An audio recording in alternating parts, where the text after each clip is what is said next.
quiero entregar. Capítulo 1. Santiago capítulo 1.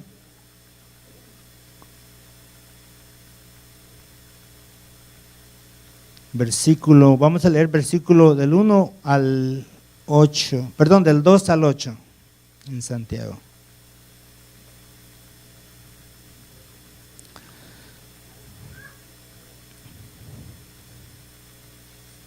Amén. Cuando lo tengan, digan amén. Y por favor, si pueden guardar su Biblia, marcarlas de ahí donde están en Santiago. Vamos a estar leyendo del versículo del 2 al 8. El estilo de mensaje le llaman expositorio, o sea que expone la palabra. En lo particular, es mi estilo favorito precisamente porque así no hay duda de lo que ustedes están oyendo, está directamente en la palabra, y la predicación, la meditación es directamente el mensaje de Dios. Vamos a leer lo que dice la palabra. Dice en el versículo 2: hermanos míos, tened por sumo gozo cuando os halléis en diversas pruebas, sabiendo que la prueba de vuestra fe produce paciencia. Mas tenga la paciencia su obra completa para que seáis perfectos y cabales sin que os falte cosa alguna. Y si alguno de vosotros tiene falta de sabiduría, pídala a Dios, el cual da a todos abundantemente y sin reproche, y le será dada. Pero pidan con fe, no dudando nada, porque el que duda es semejante a la onda del mar, que es arrastrada por el viento y echada de una parte a otra. No piense pues quien tal haga que recibirá cosa alguna del Señor. El hombre de doble ánimo es inconstante en todos sus caminos. Amado Padre Celestial, te damos gracias en esta noche por brindarnos una oportunidad más para venir a aprender acerca de tus cosas, de tu reino. Padre, te damos las gracias porque has traído a este magnífico grupo de personas a escuchar acerca de tu palabra. Todo esto te lo pedimos, Padre Santo, en el nombre de tu Hijo amado, nuestro Señor Jesucristo. Amén. ¿Pueden tomar asiento, hermanos? Alguien famoso dijo en una ocasión: la vida no se suponía que fuera fácil. Y ese no es un pensamiento muy popular, ¿verdad? Porque la verdad del caso, que a nadie le gusta tener una vida difícil. Sin embargo, es muy cierto. Y si hay algo que puede ser garantizado sobre la vida, es que usted y yo vamos a experimentar tiempos difíciles. ¿Cuántos pueden decir amén?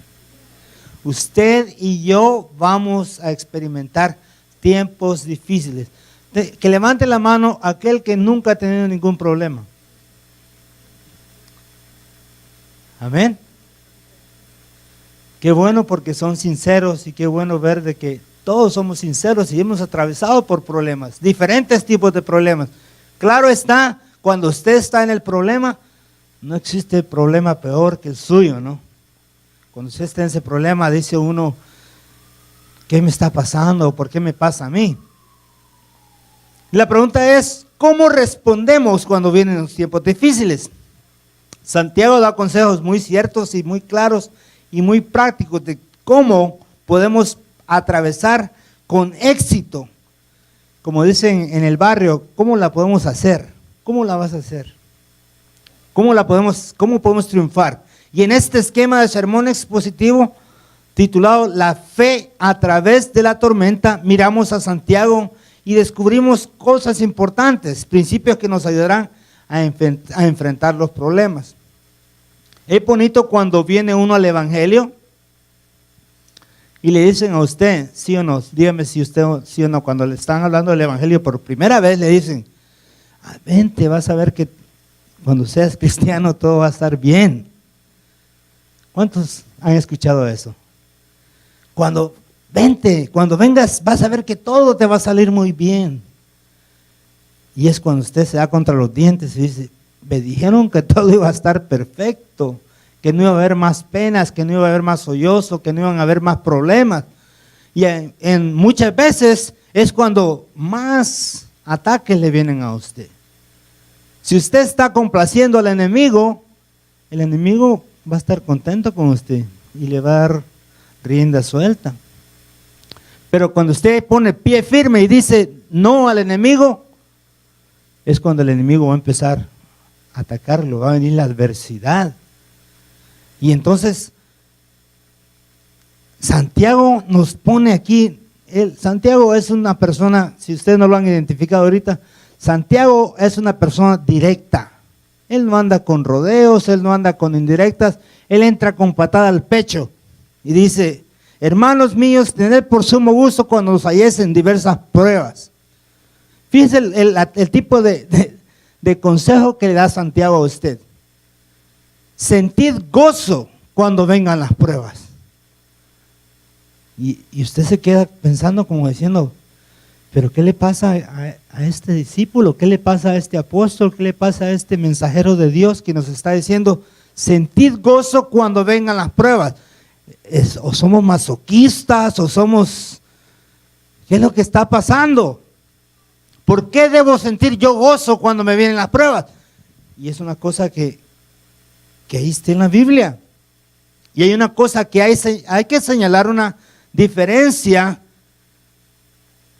en caer en una prueba o caminar hacia una prueba o que le venga una prueba a uno. Muchas veces nosotros, ¿verdad? Caminamos hacia las pruebas, que nosotros mismos las buscamos. Y no hay duda en mi mente que hay muchas de nuestras dificultades en la vida que nos somos autoafligidos. Estamos bien, tranquilos, y de repente una llamada entra y nos cambia nuestra forma de parecer. El rumbo que nosotros teníamos en casa, bien tranquilitos. Ustedes pues ya son personas mayores y adultas y ya no tienen esa urgencia, ¿verdad? Que entro en la llamada y usted contesta. ¿Quién es? Fulano. Fíjate que hay una fiesta en tal parte. Soy cristiano. No importa, ven. Y es cuando empieza a cambiar el rumbo de la dirección de lo que el Señor le ha puesto en su corazón.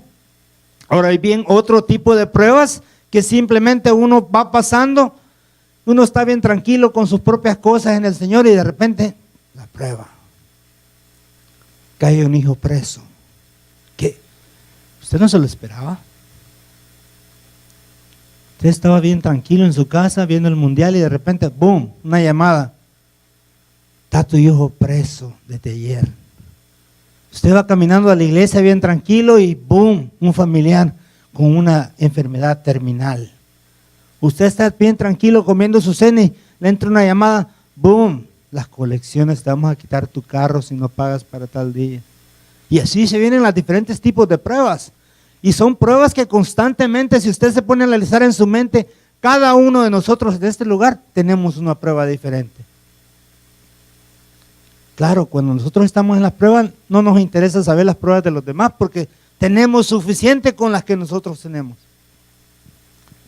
Le comentaba al hermano Fernando que mañana tengo que ir a oficiar un funeral de un jovencito de 22 años.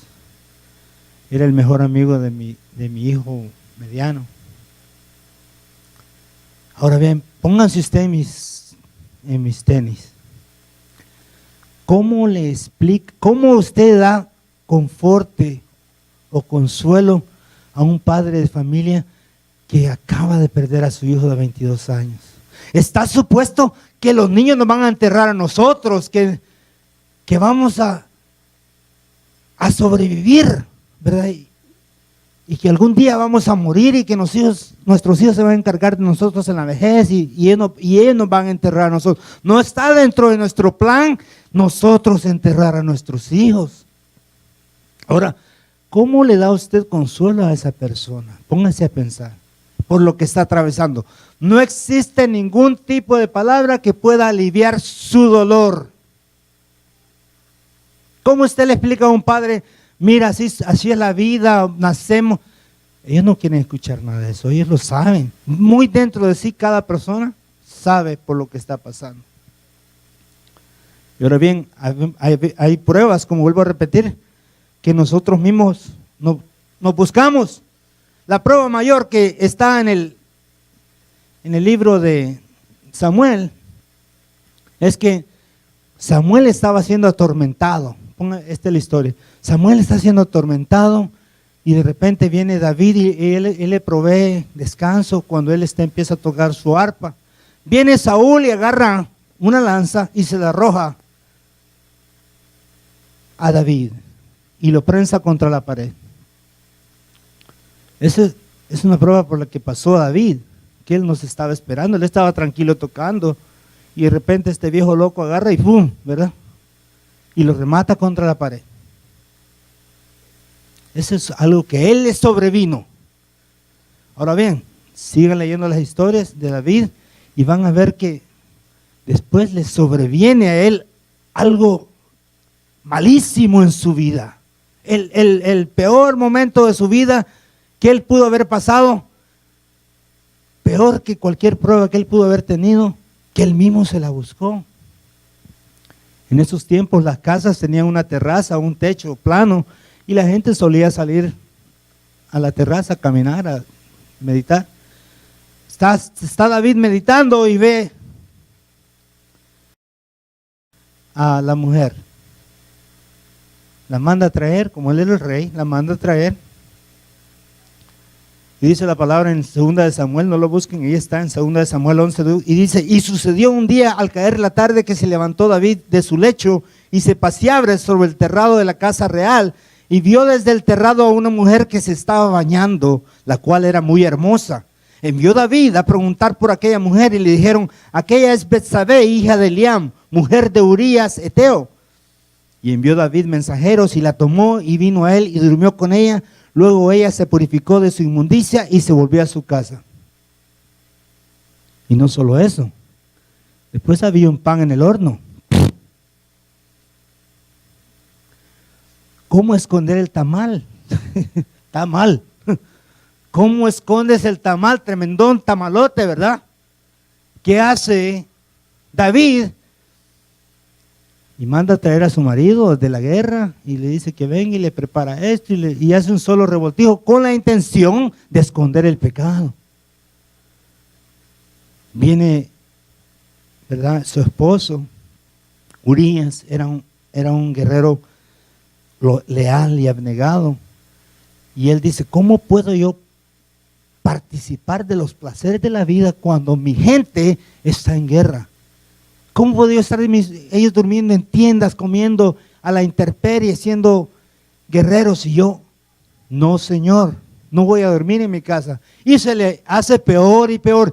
Y no vemos nosotros que en las situaciones de la vida, a veces por querer de tapar algo uno, se convierte en algo peor y peor y peor y peor. Y así es la historia de la vida. Y son enseñanzas bíblicas que nos recuerdan a nosotros, número uno, las promesas de Jehová, la promesa de Dios, la fidelidad de Dios, ¿verdad? Y también la misericordia de Dios. Entonces dice que va a producir paciencia. En el inciso número 2, el objetivo de las pruebas es que le van a dar a usted paciencia. ¿Cuántos dicen amén? Las pruebas nos dan a nosotros paciencia, queramos o no queramos. Nos tenemos que sujetar a las pruebas para que la paciencia pueda para darle paso a la paciencia. Dice en el libro de Santiago, en el versículo 3 al 4, sabiendo que la prueba de vuestra fe produce paciencia, mas tenga la paciencia su obra completa para que seáis perfectos y cabales sin que no os falte cosa alguna. Ahora bien, nosotros entendemos por la palabra paciencia, tenemos un concepto un poquito erróneo acerca de la palabra paciencia. Paciencia, piojo, que la noche es larga. Espérate un ratito. Vámonos ya, vámonos. Ten paciencia. Córrele. Ten paciencia. Y ese es el concepto que nosotros tenemos de la palabra paciencia. Sin embargo, en la palabra paciencia tiene un significado diferente. Y lo que significa la palabra paciencia en la palabra es que tengamos perseverancia. Eso es lo que significa la palabra paciencia. ¿Paciencia a qué? ¿A esperarnos porque vamos rápido? No, a perseverar. Hermano Rigo, pero usted ¿de dónde sacó ese concepto? Muéstreme dónde está en la palabra lo que quiere decir la paciencia. ¿Cómo es paciencia? ¿Y por qué no dijo perseverar? Lo dijo el Señor. En el Mateo 24:13 dice, mas el que persevere hasta el fin, este será salvo. Entonces nosotros tenemos que perseverar. Y ese es el objetivo de las pruebas. ¿Se imagina si todo fuera color de rosa? No estuviéramos aquí, no necesitaríamos a un Cristo, no necesitaríamos a un Salvador, porque todos fuéramos autosuficientes. Sin embargo, nosotros, ay hermano, pero si yo soy cristiano, ya tengo años en el Evangelio. Usted recién venido, cuando usted estaba bebé, yo ya estaba en el Evangelio, hermano. ¿Qué está diciendo? Está diciendo disparate. Yo soy cristiana, yo soy cristiano, y a mí nada me va a pasar.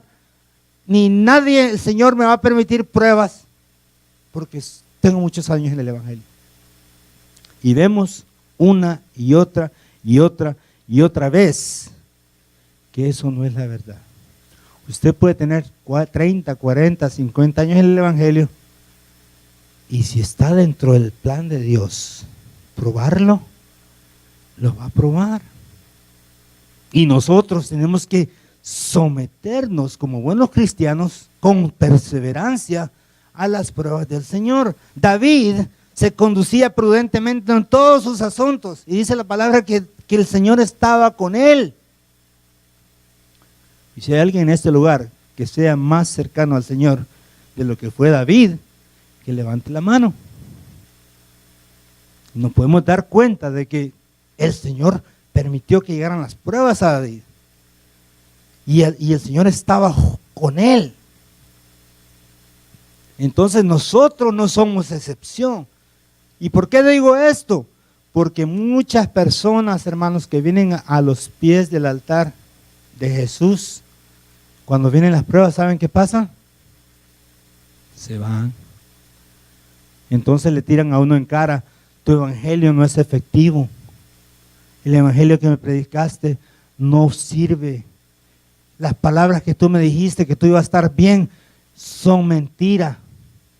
Estaba mejor yo ahogándome en el alcohol y olvidándome de los problemas que ahora tener que aguantarme con tu iglesia, con tus hermanos, con tu religión, con tu doctrina, etcétera, etcétera, etcétera. Y es verdad, hermanos, miren cuántos, siempre lo digo, cuántos asientos vacíos. Es para que esta iglesia estuviera ahorita pero topada de la gente. ¿Es su culpa? No. ¿Es culpa del Señor? Tampoco. ¿Es culpa del predicador, de la alabanza, del líder? No, hermanos. Es culpa de la persona, porque tienen la respuesta aquí enfrente y se rehúsan a entenderla o a buscarla o a aceptarla. Hermanos, a estas alturas nosotros debemos de aceptar. Y eso no tiene nada que ver con la inteligencia, hermanos. La inteligencia es algo totalmente diferente.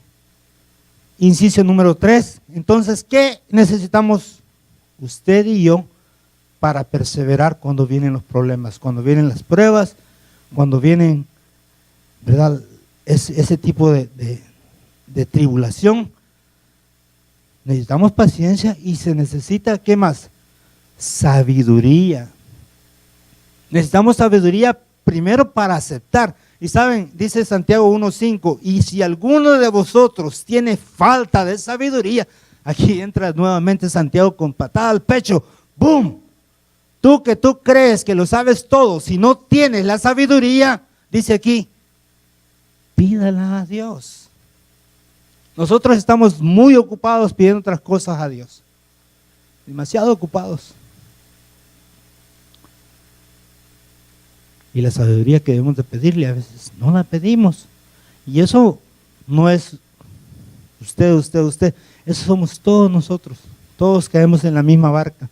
¿Saben ustedes que todos estamos en el mismo barco remando? Usted y yo.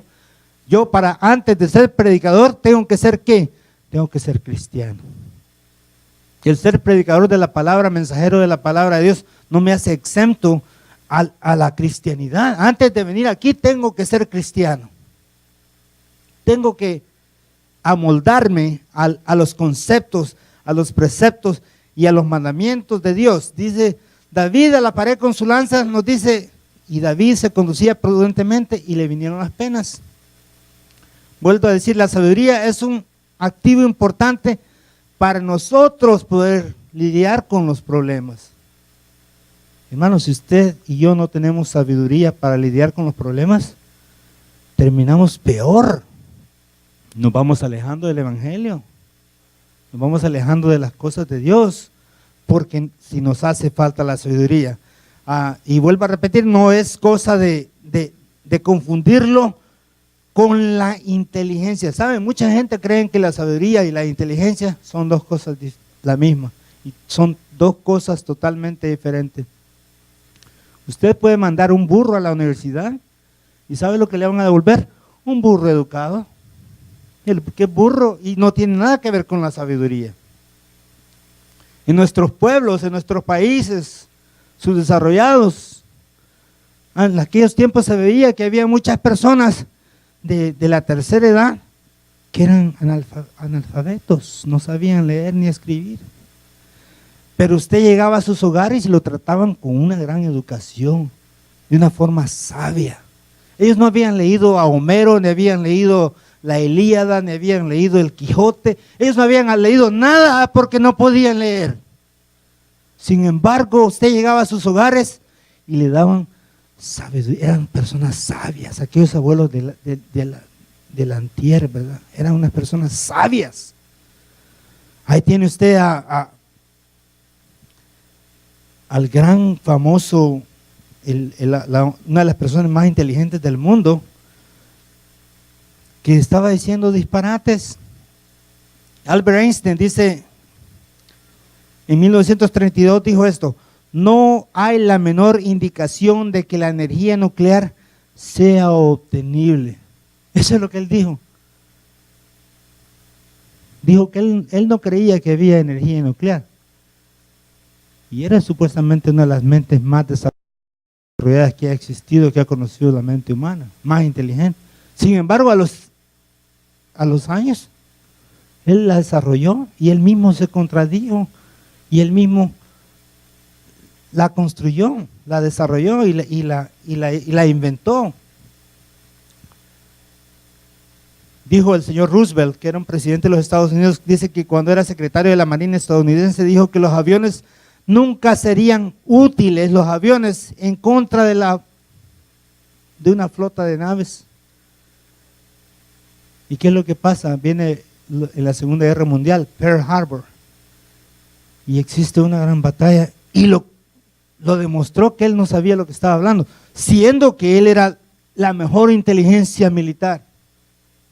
¿Qué es lo que comprueba? De que la inteligencia, el intelecto humano no tiene ningún lugar en la sabiduría de Dios. Y eso es lo que nosotros debemos de entender. El comisionado de la oficina de patentes dijo en 1899, dijo, todo lo que puede ser inventado ha sido inventado. Esto es en 1899. Y según él, estaba en la cúspide, estaba en la cima de todo lo que podía haber sido inventado. Ya existía el microondas, ya existía el celular, ya existía el cable, lo digital. No existía nada de eso, y sin embargo él estaba afirmando, y él era el secretario de la oficina de patentes donde llegan todos los inventos, o sea que era un perito en la materia. Y él dijo, nada, no leyó la Biblia. Este tipo no había leído la Biblia, porque Salomón nos dice en Eclesiastes 1:9, lo que fue, eso será, y lo que se hizo, eso se hará. No hay nada nuevo bajo el sol. ¿Quién lo dijo? La persona más sabia del Antiguo Testamento, el rey Salomón. Y esta es la sabiduría de la que Dios quiere que nosotros tengamos. Hermanos, si usted está en esa prueba, yo lo invito a que lea Proverbios. Ahí está una lista de cualidades que son con sabiduría. Ahí no hay ningún libro que le pueda contrarrestar a lo que el Señor le quiere decir. Allí existe prudencia, existe discreción, hay instrucción, comprensión, aprendizaje, conocimiento, discernimiento. Todo eso usted lo puede encontrar en el libro de Proverbios. Y lo que sale a veces es que se nos da en buen mexicano, flojera. Yo soy de esa parte del síndrome. Cuando yo quiero irme a dormir, lo que hago es, abro la Biblia. Y dijo Jesús, la flojera, hermanos, hay que ser sinceros, ¿no? Tenemos que tener nosotros, yo para leer la Biblia lo tengo que leer en la mañanita, cuando está mi mente fresca y estoy descansado. Porque yo soy honesto, abro la Biblia a las 10 de la noche y decía Salomón, hasta la baba así en la almohada. Porque todo lo que hay en el mundo, los deseos que existen en el mundo, trabajan contra nosotros mismos. No voy a entrar en Primera de Juan porque es muy drástico y, ¿verdad? Juan 2 del 15 al 17, se los dejo para que lo lean en su hogar, pero dice, habla de unas grandes cualidades que nosotros debemos de tener para contrarrestar los deseos de la carne, los deseos. Nuestro peor enemigo está aquí detrás de debajo de este traje, está mi peor enemigo. Aquí está mi peor enemigo, debajo de este traje. Yo puedo estar tranquilo en la casa viendo el mundial y de repente una corona, sus modelos. Y se le viene a uno la mente, ¿no? Y la carnita empieza, y entonces la mente empieza a trabajar en contra de usted. Ay, es que está haciendo un gran calor. Sí, abran las ventanas y la mente le dice a su cuerpo que hay calor y empieza a sudar usted. Y ahorita me va a pasar, y en el siguiente, como son fieles los de Univisión, en el siguiente comercial, Budweiser, ya se armó, ya se armó. Yo aquí viendo el mundial yo solito, podía estar en la casa de mi compadre. Y ahí iban los zapatos ellos solitos, ¿verdad? Caminando y uno queriéndolos alcanzar, ya van para la casa del compadre. Dice la Biblia que las tres cosas que son la caída del hombre, son tres cosas, hermano. Que usted márquelas en su mente, en su Biblia, apúntelas, anótelas, para cuando venga esa tempestad usted se acuerde y diga, la Biblia no se equivoca, porque hay tres cosas en el mundo que son la caída de todo hombre, de toda mujer, de todo ser viviente. Son los deseos de la carne, los deseos de los ojos y la vanagloria de la vida. Y eso es nuestra perdición. Y contra eso nosotros debemos de tener la sabiduría. Y es la sabiduría de Dios, que usted es sabio. Cuando viene el problema hay que identificarlo, ¿verdad? Hay que identificar de dónde viene el problema. No se quede ahí, pues me llegó el problema, fíjese hermano, y no sé, me gusta el Señor, pero dice que está casado. Si está casado, hermana, váyase lejos de ese hombre. Ay, no, es que viera que bien ponchado, va al gimnasio y bien sano, no toma, no chupa, pero está casado. No trate de buscarle tres colas al gato porque solo tiene una. Hermano, ay, fíjese que esa hermana es mi novia cuando yo estaba joven, pero ya está viejo, y esta se casó 3 veces. Olvídese de ella. Es que me mandan mensajes en el Facebook y tengo que atenderlos. Y es cuando nosotros caemos en el error. ¿Y dónde está la sabiduría de Jehová? La Biblia. ¿Qué es lo que hacemos? La ponemos, escondemos el tamal, lo refundimos para no verlo, para que el Señor no nos hable a nosotros. Como hizo David. Él quiso esconder el tamal. Él tenía el tamal en el horno y no quería que nadie supiera su pecado. Y así hacemos nosotros. Entonces, ¿qué es lo que necesitamos como cristianos? ¿Qué es lo que necesitamos para sobrepasar esos problemas? Necesitamos fe. Por eso el tema de esta noche se llama la fe a través de la tormenta. Ya vimos que necesitamos sabiduría, ya vimos que necesitamos paciencia, necesitamos otra cosa que es la fe. Santiago del 6 al 8 dice, pero pida con duda, así dice, ¿no? Así dice la palabra, ¿no? Pero pida con duda, no, dice aquí, pero dude del Señor. ¿O cómo dice la palabra? Contradígame, hermano.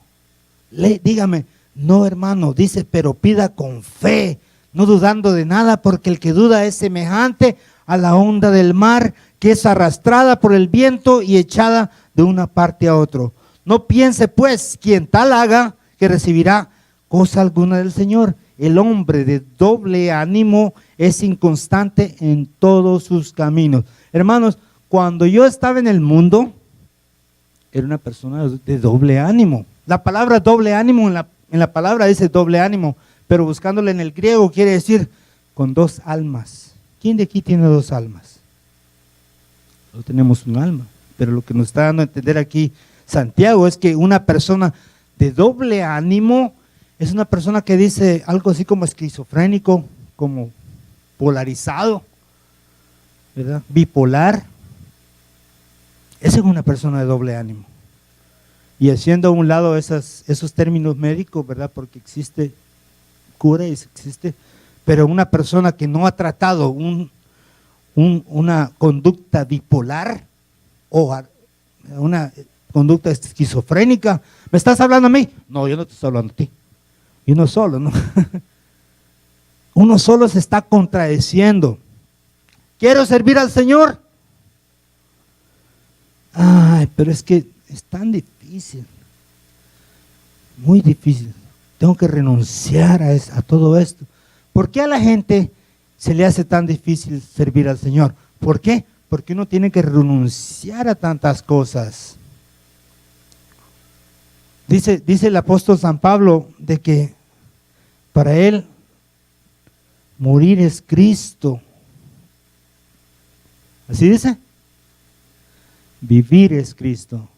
Estoy medio adormitados. Quiero asegurarme de que están en la jugada. No fuera Brasil el que estuviera jugando ahorita, lo que estuviera, Messi. Santiago dice que para obtener la sabiduría de Dios, todo lo que necesitamos hacer es pedírselo. ¿Y la fe cómo es que viene? Por el oír. Caminar en fe, ¿qué significa? ¿Qué significa caminar en fe? Es no depender de nuestros 5 sentidos. Los 5 sentidos a ustedes los van a engañar. Los 5 sentidos nos engañan porque son producto de la naturaleza humana. Pero su fe le dice, ve más allá, porque no caminamos por vista. Amén, porque somos guiados por el Espíritu de Dios. Y entonces nosotros, ¿qué es lo que debemos de hacer? Poner nuestra fe ¿en quién? En Jesucristo. ¿Por qué creen, hermanos, que existen los milagros? Cuando usted va al doctor y escucha una y otra vez, hay gente que dice, ay no, hermano, los milagros ya no existen. Entonces, si no existen, ¿para qué orarle a Dios? Pongamos el cuerpo en piloto automático, ya no le pidamos nada y asunto arreglado. Pero nosotros necesitamos constantemente de la fe en Cristo. ¿Cuántas personas hemos nosotros visto con nuestros propios ojos? Eso es obvio. De gente que ha tenido cáncer y el Señor los ha sanado. Gente que ha llegado, hermano, tengo cáncer. Y ese es un gran problema. Y Dios los ha sanado. Y el doctor les ha dicho, y ellos han escuchado, y han visto los resultados, y han huelido su sangre, y ellos han probado esa medicina de quimioterapia. Pero ellos dicen, yo me rehúso a dejarme vencer. Y voy a poner mi fe en Cristo. Gloria a Dios, la ciencia médica está ahí para una razón. Y no es que uno tampoco va, ahí viene la sabiduría. No uno va a hacer a un lado, si el doctor le está diciendo, siga estas indicaciones, sígalas. Pero si usted tiene la fe en Cristo, deje que esa fe lo deje llevar a usted a donde Dios lo quiere llevar. Porque ¿quién guía su fe, hermano? Es Cristo. ¿Y usted a quién sigue? A Cristo. Usted puede cerrar sus ojos y seguir a Cristo. Usted no está siguiendo al predicador ni al pastor de iglesia. Usted no está siguiendo las indicaciones. Si el pastor de iglesia le dice ahora, vamos a tomarnos una pócima que dice aquí en esta olla y todos nos vamos a envenenar antes que venga, ¿usted lo haría? No, por supuesto que no. Para eso están los falsos profetas y a la orden del día. ¿A quién sigue usted en esta noche? A Jesús. Fíjense bien, por favor, en Mateo 8:23, ya me voy acercando. 8:23, dice la palabra, y entrando él en la barca, se refiere al Señor Jesucristo, y entrando él en la barca, sus discípulos le siguieron. Y he aquí se levantó en el mar una tempestad tan grande que las olas cubrían la barca, pero él dormía. Y vinieron sus discípulos y le despertaron diciendo, Señor, sálvanos, que pereceremos. Y el Señor les dijo, ¿por qué teméis, hombres de mucha fe? De poca fe. De poco café, no, de poca fe. Entonces levantándose reprendió a los vientos y al mar y se hizo de grande bonanza. Y los hombres se maravillaron diciendo, ¿qué hombre es este que aún los vientos y el mar le obedecen? Hace unos días entró un señor ahí queriendo caminar en el agua y se ahogó. ¿Es eso digno de alguien que es sabio? Otro también queriendo amansar culebras y agarró una cascabel y lo mordió y se murió. Entonces, ¿qué es lo que nos está diciendo? La sabiduría, ¿verdad? Y dice aquí, ninguna duda. Eso es lo que dice Santiago también. Hágase constar, Santiago fue testigo ocular de lo que sucedió en ese episodio con el Señor Jesucristo, porque era discípulo de Jesús. Y Santiago dice, ninguna duda. Y la persona que pone la duda enfrente es una persona de doble ánimo. Cuando usted ore por aquella persona, o la persona ore por usted, como sea, no ponga en duda la palabra de Dios. Porque entonces cuando usted pone en duda la palabra de Dios, usted está diciendo, sí tengo fe que algo va a pasar, pero la verdad, no tengo duda, no lo creo. Si el Señor, usted está en esa tempestad y le dice, ¿sabes qué? Estás en esta tempestad, pero te voy a sacar ileso. Te va a salir de esa tempestad. Yo estuve sin empleo personalmente por muchos años. Buscaba, pedía favores, consígueme un trabajito. Sí, hombre, seguro, hombre. Claro, ahorita le vamos a conseguir. Todos mis amigos, ¿sabes qué? No tengo dinero para ir a acompañarte. No, se olvidaron de mí. Pasó el tiempo, mis 5 amigos que tenía, de los 5 me quedaron 2 amigos. ¿Por qué? Porque no tenía dinero para ir con ellos a los placeres que antes íbamos. Vamos a ir a acampar. ¿Cuánto vas a aportar? ¿Vas a tener la carne, va? Oh, no, hombre, lo siento mucho, no puedo llevar carne para 10 personas. Pues la próxima, sí, hombre, sí, la próxima.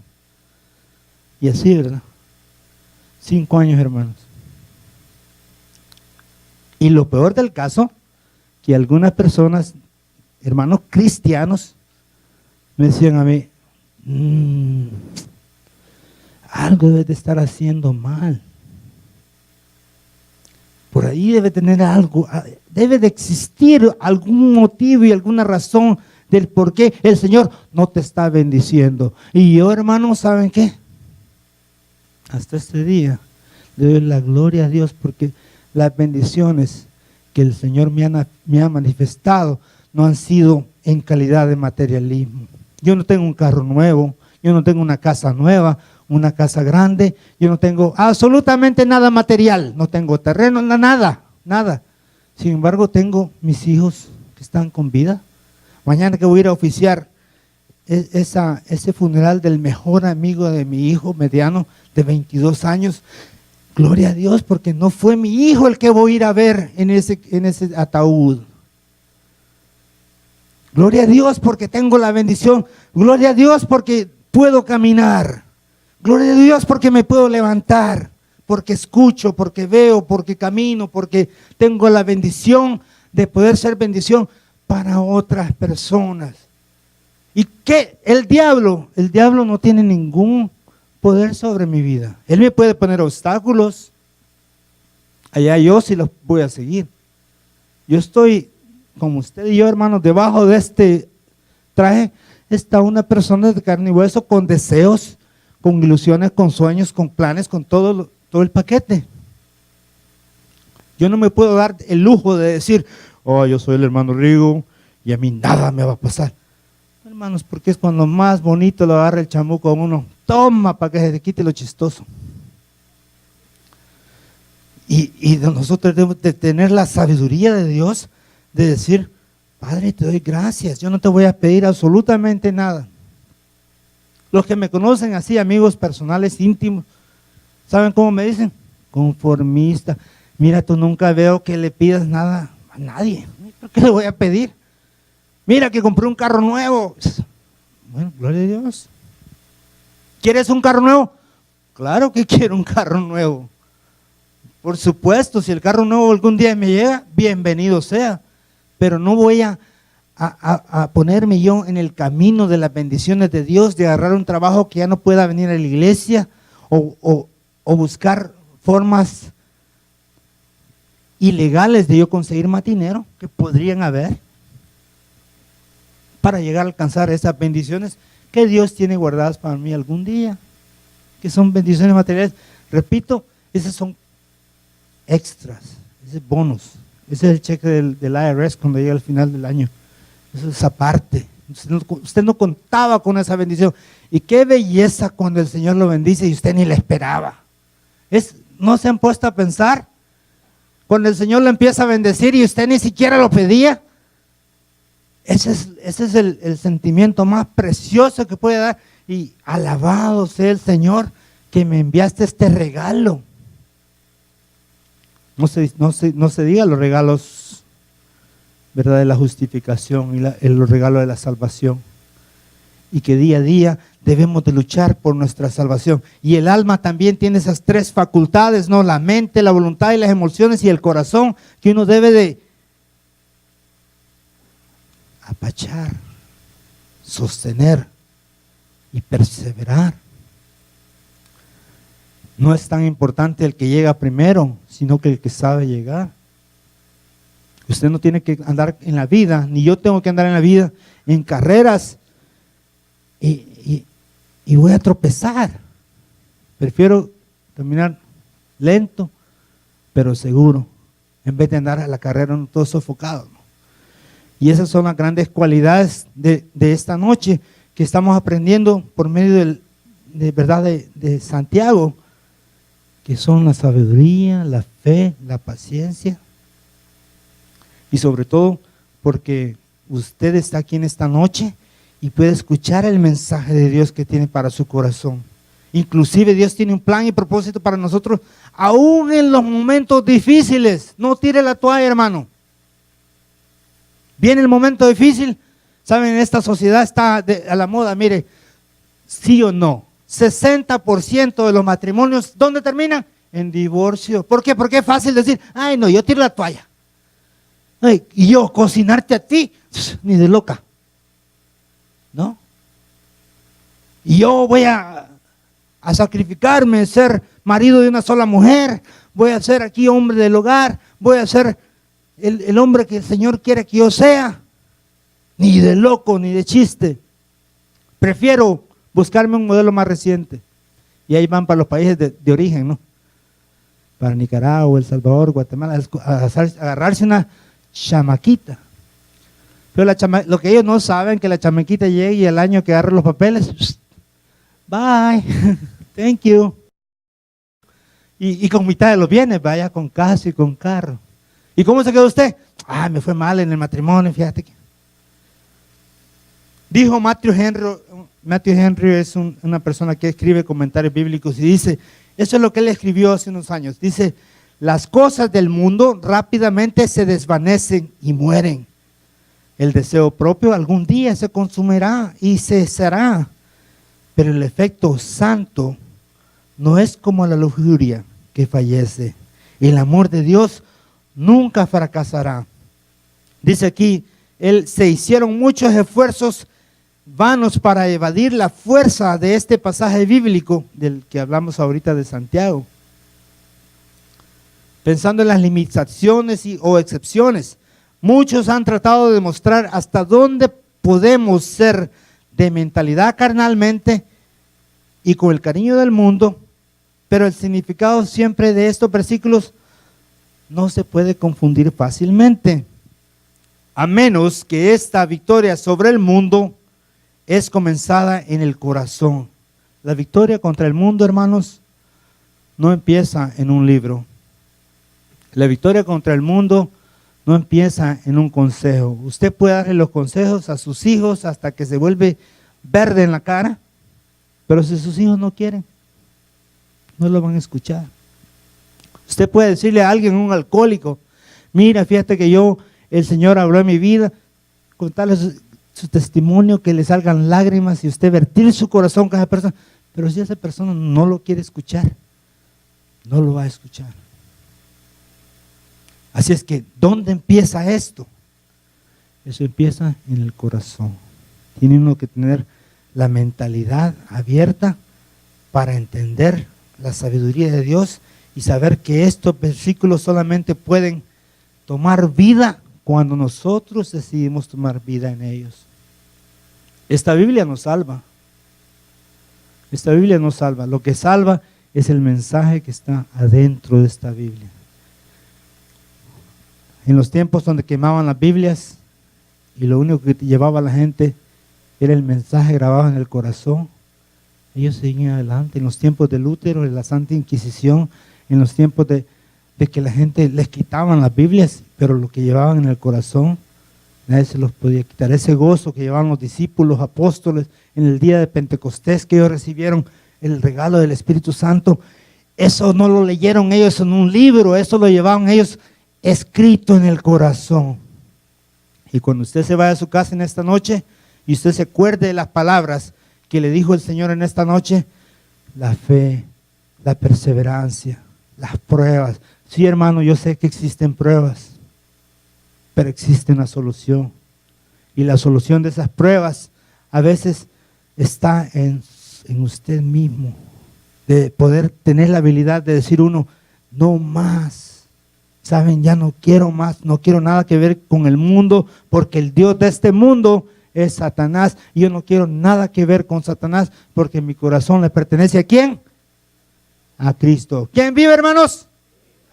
Hay solo un pecado que Dios no va a poder perdonar, y ese es el pecado del que uno no se va a arrepentir. Pongámonos de pie, hermanos. Y en esta noche todos somos de casa.